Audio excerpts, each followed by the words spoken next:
नमस्कार, समसामयिक विषयों पर आपके पसंदीदा कार्यक्रम विशेष में आपका स्वागत है। मैं हूं वैभव राज शुक्ला। साम्राज्यवाद की लड़ाई में कई बार इस धरती पर खून की होली खेली जा चुकी है, जिसमें लाखों लोग अपनी जान दे चुके हैं। 1914 में एशिया, अफ्रीका और यूरोप के बीच समुद्र, धरती और आकाश में एक ऐसा ही महायुद्ध हुआ जिसमें करीब 1 करोड़ लोगों की जान चली गई और लाखों लोग घायल हो गए। इस युद्ध को हम सभी प्रथम विश्व युद्ध के नाम से जानते हैं। इस युद्ध ने दुनिया का नक्शा और इतिहास बदल कर रख दिया। 4 साल से ज्यादा वक्त तक चले इस युद्ध का अंत नवंबर 1918 को हुआ। इसके बाद युद्ध में जीती ताकतों ने अपने फायदे और युद्ध में हुए नुकसान की भरपाई के लिए हारे हुए देशों, खासकर जर्मनी के खिलाफ एक संधि की, जिसे वर्साई की संधि के नाम से जाना जाता है। इस संधि के तहत जर्मनी पर आर्थिक, सामाजिक, सैनिक और सामरिक तमाम तरह के प्रतिबंध लगाए गए। एक तरह से उसे पंगु बनाने की कोशिश की गई। आज वर्साई संधि के 100 साल पूरे हो रहे हैं। आज विशेष में हम बात करेंगे वर्साई की संधि की, जानेंगे संधि की से जुड़ी हुई शर्तों के बारे में। इसके साथ ही बात करेंगे प्रथम विश्व युद्ध से जुड़े तमाम घटनाक्रमों के बारे में। तो आइए शुरू करते हैं आज का विशेष। 4 साल 3 महीने और 11 दिनों तक चले प्रथम विश्व युद्ध में करीब 30 देशों के 6 करोड़ 50 लाख सैनिकों ने भाग लिया और दुनिया के अधिकांश स्त्री पुरुष किसी न किसी रूप में इसमें शामिल थे या प्रभावित थे। इस युद्ध की समाप्ति और वर्साई की संधि पर समझौता होने तक अंतर्राष्ट्रीय स्तर पर कई राजनीतिक घटनाएं घटी। आइए जानते हैं इन घटनाओं के बारे में।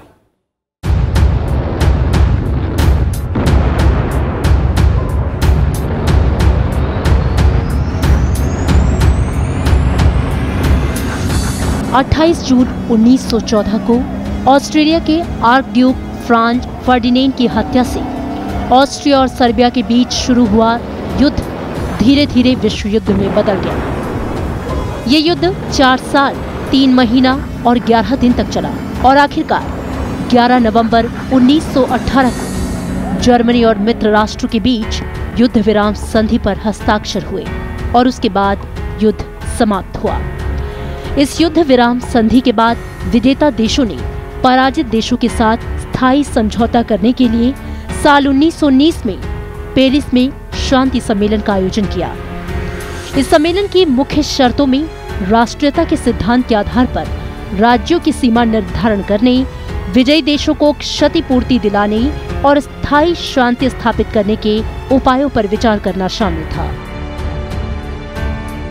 प्रथम विश्व युद्ध जब खत्म होता है तो दुनिया का एक तरह से रिकॉन्फ़िगरेशन पॉलिटिकली हो जाता है और 6 जो बड़े देश हैं, ये 3 बड़ी बड़ी विचारधाराओं में बट के आते हैं। इसको कहा जाता है ट्रिपल आइडियोलॉजिकल डिवीजन। एक तो लिबरल डेमोक्रेटिक वर्ल्ड है, इंग्लैंड, फ्रांस।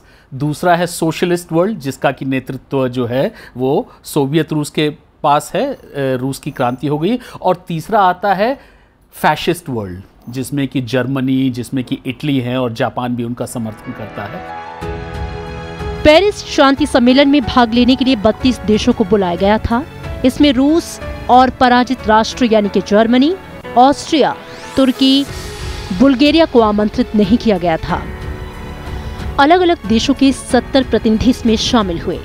अमेरिका के राष्ट्रपति के वुडरो विल्सन के अलावा 11 देशों के प्रधानमंत्री, 12 विदेश मंत्री और कई राज्यों के राजनीतिज्ञ इसमें शामिल हुए।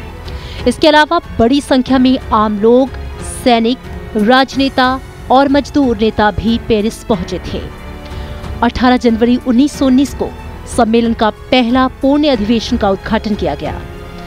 दरअसल पेरिस शांति सम्मेलन में पहुंचे राष्ट्राध्यक्षों ने अपनी अपनी राय रखी, जिसमें अमेरिकी राष्ट्रपति वुडरो विल्सन का 14 सूत्री सिद्धांत काफी महत्वपूर्ण था।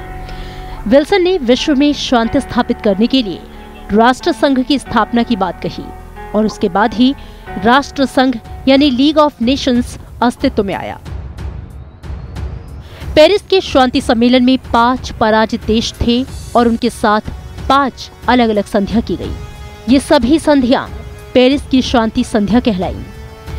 इनमें जर्मनी के साथ वर्साई की संधि, ऑस्ट्रिया के साथ सेंट जर्मनी की संधि, बुल्गारिया के साथ न्यूइनी की संधि, हंगरी के साथ ट्रियनो की संधि और तुर्की के साथ सेवरे की संधि की गई। दरअसल पेरिस के शांति सम्मेलन में अलग अलग संधियों के जरिए शांति स्थापित करने का प्रयास किया गया। पेरिस शांति सम्मेलन के दौरान मित्र राष्ट्रों ने उन बाधाओं और समस्याओं का हल ढूंढने का प्रयास किया जिससे दोबारा युद्ध जैसी विभीषिका ना झेलनी पड़े। इस सम्मेलन में कई महत्वपूर्ण बातों पर चर्चा हुई। ऐसी व्यवस्था करना जिससे भविष्य में युद्ध की संभावना ना हो। इसके साथ ही विश्व में शांति बनाए रखने के लिए एक अंतर्राष्ट्रीय संगठन की स्थापना की गई। इसके साथ ही फ्रांस की सुरक्षा का सवाल भी शांति परिषद के सामने प्रमुख मुद्दा था। अपनी रक्षा के लिए फ्रांस चाहता था कि राइन नदी के पश्चिम के प्रदेश को जर्मनी से अलग ऐसे राज्य के रूप में बदल दिया जाए जो राजनीतिक रूप से फ्रांस के प्रभाव में रहे। युद्ध खत्म हो गया, युद्ध में जर्मनी की हार हो गई, तो अब हार होने के बाद में क्या किया जाए? कुछ प्रादेशिक परिवर्तन किए जाएं अपने स्वार्थों को बचाने के लिए, भविष्य में अपने व्यापार को बचाने के लिए क्या किया जा सके। और फ्रांस का ये था कि हमें एक सुरक्षा मिले कि हमारे ऊपर दोबारा हमला ना हो सके जर्मनी की तरफ से।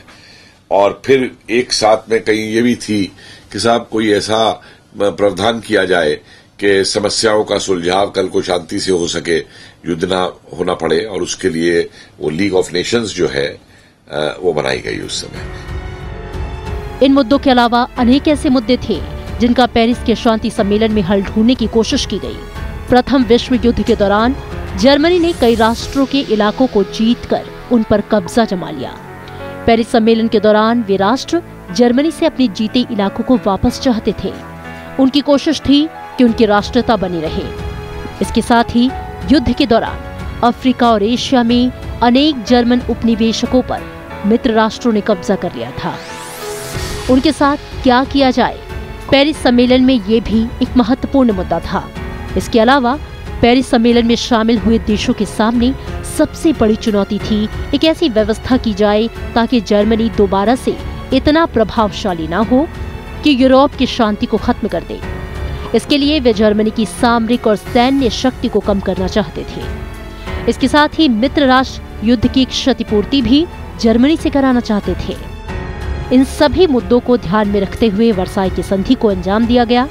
करीब 4 महीने तक चले लंबे चर्चे के बाद आखिरकार 6 मई 1919 को संधि का अंतिम मसौदा तैयार हुआ और 7 मई 1919 को इसे जर्मनी के प्रतिनिधियों को सौंप दिया गया।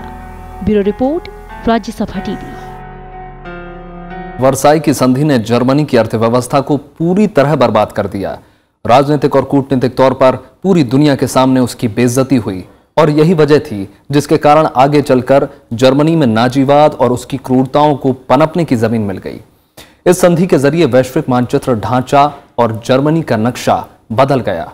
हम इस रिपोर्ट में जानेंगे कि वर्साई की संधि में क्या प्रावधान और व्यवस्था की गई थी जिसका असर जर्मनी को आने वाले कई सालों तक झेलना पड़ा।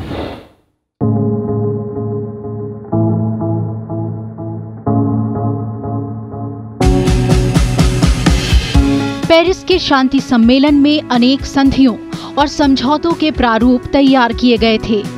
इन सभी संधियों में जर्मनी के साथ की गई वर्साई की संधि सबसे महत्वपूर्ण थी। 230 पन्नों में छपा हुआ ये संधि पत्र 15 भागों में विभाजित था और इसमें 439 धाराएं थीं। मित्र राष्ट्रों ने सबसे पहले जर्मनी को प्रथम विश्व युद्ध के लिए जिम्मेदार और अपराधी बताकर उसके प्रतिनिधियों की गैर मौजूदगी में वर्साई संधि का मसौदा तैयार किया। मई 2019 में संधि का मसौदा जर्मन प्रतिनिधियों को सौंप दिया गया और उन्हें धमकी दी गई कि अगर जर्मनी इस पर हस्ताक्षर नहीं करेगा तो उसे युद्ध करना पड़ेगा। पहले विश्व युद्ध में पराजित जर्मनी ने 28 जून 1919 के दिन वर्साई की संधि पर हस्ताक्षर किए। संधि के माध्यम से उसके अधिकारों को सीमित कर दिया गया था। वर्साई की संधि के तहत कई व्यवस्थाएं की गई, जिनमें प्रादेशिक व्यवस्थाएं, सैनिक व्यवस्थाएं और आर्थिक व्यवस्थाएं प्रमुख थीं। प्रादेशिक व्यवस्थाओं की बात करें तो जर्मनी को अल्सास लॉरेन के प्रांत फ्रांस को देने पड़े। नवनिर्मित राष्ट्र बेल्जियम, पोलैंड और चेकोस्लोवाकिया की स्वतंत्रता और प्रभुसत्ता को जर्मनी ने मान्यता दी। जर्मनी को अपने उपनिवेशों पर सारे अधिकार मित्र राष्ट्रों को सौंपने के लिए मजबूर किया गया। इन उपनिवेशों को मित्र राष्ट्रों में बांट दिया गया। चीन के शांतोंग क्षेत्र में जर्मनी द्वारा सभी अधिकार जापान को सौंप दिया गया।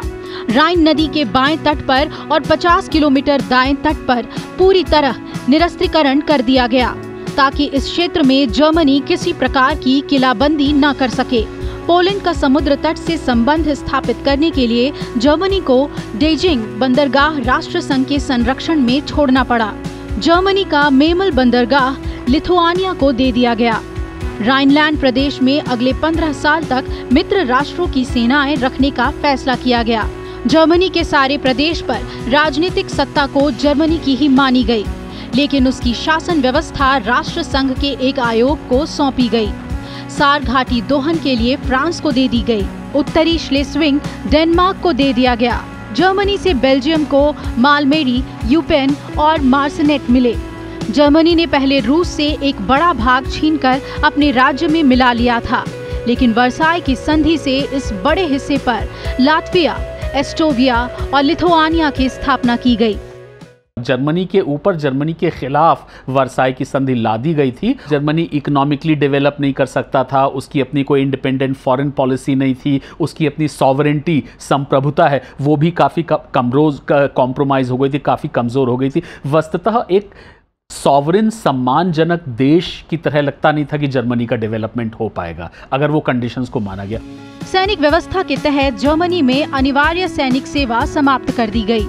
ये व्यवस्था की गई कि 12 साल तक जर्मनी की थल सेना 1 लाख से अधिक नहीं होगी। जर्मनी की ओर से युद्ध सामग्री के निर्माण और आयात पर प्रतिबंध लगा दिया गया। जर्मन नौसेना ने 15,000 अधिकतम सैनिक रखना निश्चित किया। कील नहर को अंतर्राष्ट्रीय घोषित किया गया। जर्मन वायुसेना को भंग कर दिया गया।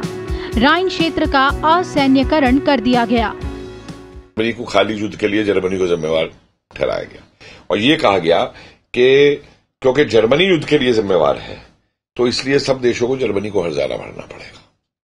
तो अरबों रुपए तो फ्रांस ने क्लेम किए, इंग्लैंड ने क्लेम किए, अमेरिका ने क्लेम किए।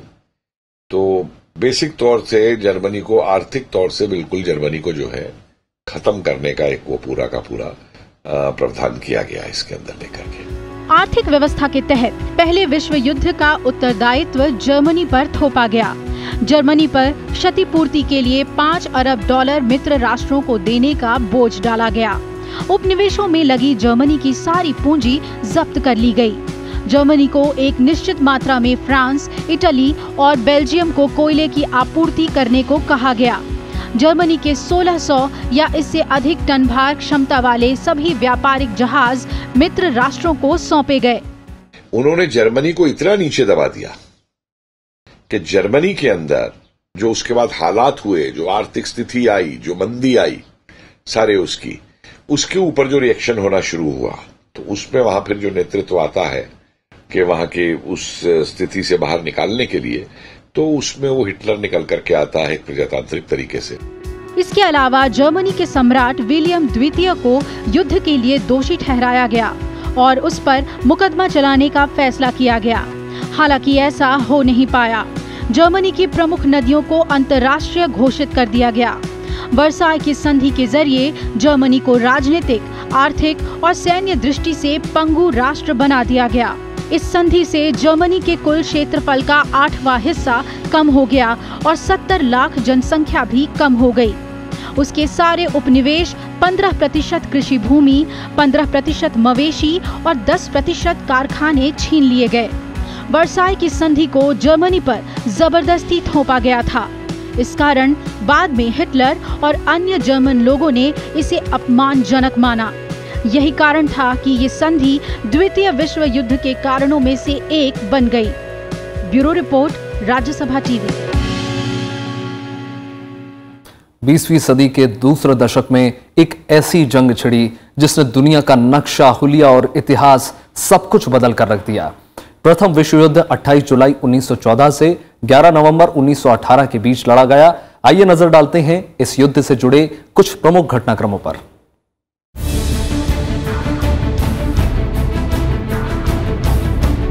प्रथम विश्व युद्ध 28 जुलाई 1914 से 11 नवंबर 1918 के बीच लड़ा गया। ये युद्ध दुनिया के 3 महाद्वीप यूरोप, एशिया और अफ्रीका के बीच जल, थल और आकाश में लड़ा गया। इस युद्ध की भव्यता का अंदाजा इसी से लगाया जा सकता है कि युद्ध के दौरान करीब 1 करोड़ लोगों की जान चली गई और इससे 2 गुने घायल हुए। बीमारियों और कुपोषण जैसी घटनाओं से भी लाखों लोग मरे। 8 लाख सैनिक तो लापता हो गए। 4 साल से ज्यादा चले इस युद्ध में करीब आधी दुनिया हिंसा की चपेट में चली गई। इसमें भाग लेने वाले देशों की संख्या, इसका क्षेत्र और इससे हुई क्षति के व्यापक आंकड़ों के कारण ही इसे विश्व युद्ध का नाम दिया गया। 30 से ज्यादा देशों ने प्रथम विश्व युद्ध में हिस्सा लिया। देशों के बीच में बहुत ज़्यादा एक दूसरे के प्रति डिस्ट्रस्ट था, और तीसरा ये कि एक नया 20वीं सदी में एक ग्लोबल डोमिनेशन का एक नया एजेंडा निकल के आता है। तो इन तीनों के परिणाम स्वरूप जो है एक नई कुछ ऐसी एक छोटी सी घटना होती है, वो फर्डिनांड का मर्डर कर दिया जाता है, और उसके बाद से एक बिल्कुल एक के बाद एक चेन इवेंट की तरह चीज़ें होती हैं। कोई देश इधर शामिल होता है, उसको उससे डर है, तो दूसरा उसका जो विरोधी है वो दूसरे खेमे में चला जाता है। तो धीरे धीरे दुनिया के और ख़ासतौर से यूरोप के बहुत बड़े हिस्से जो हैं वो इस वॉर के या इस तरफ या उस तरफ में शामिल हो जाते हैं। अब सवाल उठता है कि प्रथम विश्व युद्ध किस किस के बीच लड़ा गया था। प्रथम विश्व युद्ध में एक तरफ मित्र राष्ट्र थे तो दूसरी ओर धुरी राष्ट्र। मित्र राष्ट्र में रूस, फ्रांस, ब्रिटेन, अमेरिका और जापान शामिल थे। अमेरिका इस युद्ध में साल 1917 में शामिल हुआ। धुरी राष्ट्र में ऑस्ट्रिया हंगरी, जर्मनी और ऑटोमन साम्राज्य शामिल थे। 28 जून 1914 को ऑस्ट्रिया के उत्तराधिकारी और राजकुमार आर्चड्यूक फर्डिनेंड और उनकी पत्नी की हत्या बोस्निया की राजधानी सारायेवो में कर दी गई। ऑस्ट्रिया ने इसके लिए सर्बिया को दोषी ठहराया। इसका बदला लेने के लिए ऑस्ट्रिया ने ठीक 1 महीने बाद 28 जुलाई को सर्बिया के खिलाफ युद्ध का ऐलान किया। बाद में इस मसले को लेकर विश्व युद्ध की शुरुआत हो गई और अन्य देश भी धीरे धीरे दोनों गुटों में शामिल होते गए। ये प्रथम विश्व युद्ध से पहला एक मॉडर्न वॉरफेयर है। दूसरी उसकी विशेषता यह है कि ये एक पहली ऐसी लड़ाई है जो कि सिर्फ सिपाहियों द्वारा नहीं लड़ी जा रही है, जिसमें कि जनता की भी भागीदारी है। जनता, सिविलियन पॉपुलेशन, महिलाएं, सभी लोग अपने पैसे से ज़्यादा प्रोडक्शन करके लगातार। तो ये लड़ाई सिर्फ फ्रंट पे नहीं लड़ी जा रही है, ये लड़ाई समाज के भीतर में लड़ी जा रही है। पूरा का पूरा जैसे समाज लड़ रहा है। तो ये नेशनल वॉर्स हैं, मॉडर्न वॉरफेयर का ये एक फीचर है। और तीसरा इस युद्ध का ये फीचर है कि बहुत बड़े पैमाने पे मॉडर्न टेक्नोलॉजी का इस्तेमाल होता है। ट्रेंच वॉरफेयर और बहुत सारी चीज़ें जो आज हम युद्ध के साथ एसोसिएट करते हैं, डिस्ट्रक्शन की बहुत ज़्यादा टेक्नोलॉजीज वो शुरू हो जाती है, और सेकेंड वर्ल्ड वॉर तक आते आते वो और बहुत ज़्यादा बढ़ जाती है। प्रथम विश्व युद्ध के दौरान जर्मनी ने रूस के खिलाफ 1 अगस्त 1914 को युद्ध की घोषणा की। जर्मनी ने अपनी सेनाओं को लामबंद करना शुरू किया। हालांकि तत्काल जर्मन आक्रमण रूस पर नहीं बल्कि बेल्जियम और फ्रांस पर हुआ। फ्रांस सरकार ने खतरे को भांपते हुए पहले ही लामबंद का आदेश दे दिया था। 3 अगस्त 1914 को जर्मनी ने फ्रांस के खिलाफ युद्ध की घोषणा कर दी। जर्मनी की सेना 4 अगस्त को फ्रांस पर हमला बोलने के लिए बेल्जियम में घुस गई और उसी दिन ब्रिटेन ने जर्मनी के साथ युद्ध करने की घोषणा कर दी। अब धीरे धीरे युद्ध का विस्तार होने लगा। इंग्लैंड प्रथम विश्व युद्ध में 8 अगस्त 1914 को शामिल हुआ। कई दूसरे देश जल्द ही युद्ध में शामिल हो गए। जापान ने जर्मनी के खिलाफ युद्ध की घोषणा कर दी। वो ब्रिटेन के साथ एक समझौते में शामिल हुआ। जापान का मुख्य लक्ष्य सुदूर पूर्व में जर्मनी के इलाकों पर कब्जा करना था। अब तक ब्रिटेन का पुराना सहयोगी पुर्तगाल भी युद्ध में शामिल हो गया। 1915 में इटली ने ऑस्ट्रिया के खिलाफ युद्ध की घोषणा कर दी। ब्रिटेन और फ्रांस ने इटली को ऑस्ट्रिया और तुर्की के क्षेत्रों को देने का वादा किया था। बाद में रोमानिया और यूनान भी ब्रिटेन, फ्रांस और रूस के साथ आ गए। बुल्गारिया ने जर्मनी और ऑस्ट्रिया का साथ दिया। बुल्गारिया को सर्बिया और यूनान के क्षेत्रों को देने का वादा किया गया था। तुर्की ने नवंबर में रूस के खिलाफ युद्ध की घोषणा कर दी। वो जर्मनी और ऑस्ट्रिया की ओर से युद्ध में शामिल हुआ। दुनिया के दूसरे हिस्सों के कई दूसरे देश भी युद्ध में शामिल हुए। अमेरिका इस युद्ध में करीब 3 साल बाद शामिल हुआ। जर्मनी के यू बोट के जरिए इंग्लैंड के लूसीतानिया नामक जहाज को डुबाने के बाद 6 अगस्त 1917 को अमेरिका प्रथम विश्व युद्ध में शामिल हुआ। लूसीतानिया जहाज पर मरने वाले 1153 लोगों में 128 लोग अमेरिकी थे। ग्रेट वॉर इसलिए भी थी कि बहुत सारे बाकी देश भी उसमें शामिल हो गए थे, जैसे कि भारत का कुछ लेना देना नहीं था, लेकिन भारत भी इस युद्ध में शामिल हो गया। लगभग 12 लाख के करीब लोग जो हैं हमारे यहाँ से लड़ने के लिए गए और बहुत सारा साहित्य लिखा गया उस पर। तो पहली बार भारतीय लोगों ने बहुत बड़े पैमाने पे इस तरह से किसी युद्ध में हिस्सा लिया। तो एक ट्रूली एक 20वीं शताब्दी का पहला और बहुत ही विशाल, बहुत बड़ा ये युद्ध था। पहले विश्व युद्ध की शुरुआत में जर्मनी की जीत हुई, लेकिन बाद में हालात बदलने लगे। जर्मनी ने कई व्यापारी जहाजों को डुबाया। हालांकि बाद में ब्रिटेन, फ्रांस और अमेरिका की ताकत के आगे जर्मनी कमजोर होता गया। जुलाई 1918 के बाद मित्र देशों की सेनाओं ने जर्मनी को कई जगहों पर परास्त किया। इसके बाद जर्मनी और ऑस्ट्रिया की गुजारिश पर 11 नवंबर 1918 को युद्ध की समाप्ति की घोषणा की गई। Bureau report, Rajya Sabha TV. अब चलते चलते नजर डालते हैं उन हालात और कारणों पर जिनकी वजह से प्रथम विश्व युद्ध हुआ। नमस्कार।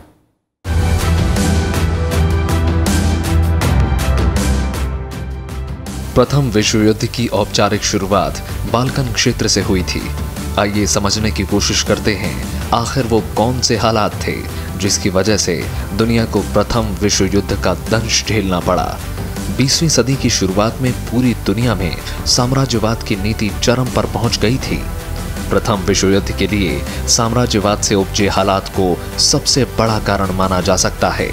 यूरोप के सभी प्रमुख देश साम्राज्यवाद की इस दौड़ में शामिल हो गए थे। ब्रिटेन इसकी अगुवाई कर रहा था। दुनिया के कई देशों पर उसका आधिपत्य था। साम्राज्यवाद की ये आग एशिया और लैटिन अमेरिका के देशों तक भी फैल चुकी थी। यूरोप के जितने भी देश थे वो चाहते थे कि अफ्रीका और एशिया में उनके उपनिवेश ज्यादा से ज्यादा फैलें। प्रथम विश्व युद्ध के लिए जिम्मेदार कारणों में से एक है राष्ट्रवाद की भावना। खासकर बाल्कन देशों में उभरे राष्ट्रवाद ने प्रथम विश्व युद्ध के लिए चिंगारी का काम किया। ऑटोमन साम्राज्य और ऑस्ट्रो हंगरी साम्राज्य के प्रभुत्व में रहने वाले बाल्कन देशों ने आजादी के लिए कोशिशें शुरू कर दी थीं। स्मारक में एक संतुलन बना के जर्मनी के अंदर रखा हुआ था 1870 में जर्मनी का एकीकरण करने के बाद से। लेकिन विलियम II ने, जो जर्मनी का राजा था, उसने जो नीतियां अपनाई थी, उन नीतियों की वजह से अंग्रेज और ये लोग काफी थ्रेटेंड फील करते थे। जैसे बिस्मार्क का ये मानना था कि मैं लैंड रैट हूं। वो नेवी का एक्सपेंशन नहीं कर रहा था, नौसेना का। विलियम II ने नेवी का एक्सपेंशन किया। बिस्मार्क ने उपनिवेश नहीं बनाए थे जर्मनी के। विलियम II ने उपनिवेश बनाने शुरू किए। गुप्त संधियों को भी प्रथम विश्व युद्ध का एक बड़ा कारण माना जाता है। ये गुप्त संधियां यूरोप के देशों के बीच में शक्ति संतुलन के लिए होती थीं। इस तरह की पहली प्रमुख संधि 1882 में हुई। ये संधि ऑस्ट्रो हंगेरियन साम्राज्य, जर्मनी और इटली के बीच हुई थी, जबकि दूसरी प्रमुख संधि 1904 में फ्रांस और ब्रिटेन के बीच हुई थी। 1907 में इस संधि में रूस भी जुड़ गया। गुप्त संधियों के जरिए अलग अलग देशों का गठबंधन बनने लगा। सैन्यीकरण और हथियारों की होड़ ने दुनिया को दो खेमों में बांटने का काम किया। ब्रिटेन और जर्मनी में औद्योगिक क्रांति से तेजी से विकास का रास्ता साफ हुआ। इन देशों ने अपनी सैनिक शक्ति को चरम तक पहुंचाने की भरपूर कोशिश की। मशीन गन का आविष्कार भी इस समय हुआ था और पहली बार प्रथम विश्व युद्ध में ही मशीन गनों का उपयोग किया गया था। इसके अलावा बड़े बड़े जहाज बनाए गए जिन पर अत्याधुनिक किस्म की बंदूकें लगाई गई थी। इसी विश्व युद्ध में पहली बार ब्रिटेन ने टैंक का इस्तेमाल किया था। यूरोप ही नहीं, दुनिया भर में सैन्य शक्ति के विकास का एक नया दौर चल पड़ा था। बिस्मार्क ने 1871 में 39 छोटे छोटे जर्मन वासियों के राज्य को मिलाकर जर्मनी नाम के एक बड़े देश राज्य का गठन किया। फ्रांस को हराकर बिस्मार्क ने फ्रांस के ही प्रदेशों एल्सास और लोरेन पर जर्मनी का अधिकार स्थापित किया था। फ्रांस जर्मनी से अपनी इस पराजय का प्रतिरोध लेना चाहता था। 1882 में फ्रांस पर भय कायम करने के लिए बिस्मार्क ने ऑस्ट्रिया और इटली से संधि की। इस संधि से जर्मनी की स्थिति काफी मजबूत हुई और फ्रांस को हर समय जर्मनी के आक्रमण का भय बना रहा। 1890 में बिस्मार्क के पतन के बाद वहां के सम्राट विलियम कैसर द्वितीय ने जर्मनी को संसार की श्रेष्ठतम शक्ति बनाने की इच्छा पाली। उसमें साम्राज्य विस्तार की भावना का उदय हुआ। जर्मनी के इस बढ़ते प्रभाव को कम करने और शक्ति संतुलन साधने के लिए ब्रिटेन ने रूस और फ्रांस से संधि की। जर्मनी का अपने साम्राज्य का विस्तार करने के लिए पूर्व की ओर ध्यान आकर्षित हुआ। जर्मनी ने तुर्की से मित्रता की और वहां अपने प्रभाव का विस्तार किया। उसने बाल्कन प्रायद्वीप में ऑस्ट्रिया की नीति का समर्थन कर रूस की नीति का और बाल्कन राज्यों की राष्ट्रीयता की भावना का विरोध किया। बिस्मार्क ने कभी पूर्व की तरह नजर नहीं डाली थी। विलियम ने कहा we must have a policy in the east. तो नतीजा ये था कि जब जर्मनी ने इन क्षेत्रों के अंदर अपना प्रभाव बढ़ाने की कोशिश की, चाहे वो सुदूर पूर्व रहा हो, चाहे मिडिल ईस्ट रहा हो, चाहे नौसैनिक शक्ति हो, तो उसका नतीजा ये था कि वो एक ऐसा वो बनना शुरू हो गया था कि प्रतिस्पर्धा अंग्रेजों को ये लग गई कि हमारी प्रतिस्पर्धा में अब एक यूरोपीय शक्ति आकर के खड़ी हो गई है। इन सब कारणों से जो हालात बने उससे दुनिया के तमाम देश 1914 के आते आते तक प्रथम विश्व युद्ध की दहलीज पर खड़े थे। बस अब एक चिंगारी की जरूरत थी। 1914 में सारायोवो में ऑस्ट्रेलिया के उत्तराधिकारी आर्चड्यूक फर्डिनेंड की हत्या ने इस चिंगारी का काम किया। इस घटना को प्रथम विश्व युद्ध का तत्कालिक कारण भी कहा जाता है। जब नवंबर 1918 में प्रथम विश्व युद्ध खत्म हुआ, दुनिया के सामने तबाही और नुकसान का वो मंजर था जिसे अब तक कभी नहीं देखा गया। 4 बड़े साम्राज्य रूस, जर्मनी, ऑस्ट्रिया हंगरी और ऑटोमन साम्राज्य का अंत हो गया। अमेरिका सुपर पावर बनकर उभरा। यूरोपीय महाद्वीप में प्रचलित एक तंत्र और राजतंत्र खत्म हो गया। जनवरी 1919 से जनवरी 1920 के बीच कई दौर में पेरिस में विजय देशों का सम्मान हुआ। इसमें पराजित देशों पर लागू की जाने वाली शांति की शर्तों को तैयार किया गया। इससे ही लीग ऑफ नेशंस के निर्माण का रास्ता साफ हुआ। जर्मनी को 28 जून 1919 के दिन वर्साई की संधि पर हस्ताक्षर करने के लिए मजबूर किया गया। इस संधि से जर्मनी को अपनी भूमि के एक बड़े हिस्से से हाथ धोना पड़ा। दूसरे राज्यों पर जर्मनी के अधिकार करने पर पाबंदी लगा दी गई। उनकी सेना का आकार सीमित कर दिया गया और भारी क्षतिपूर्ति थोप दी गई। 1921 तक जर्मनी के मित्र राष्ट्रों को $5 अरब देने को कहा गया। Bureau report, Rajya Sabha TV.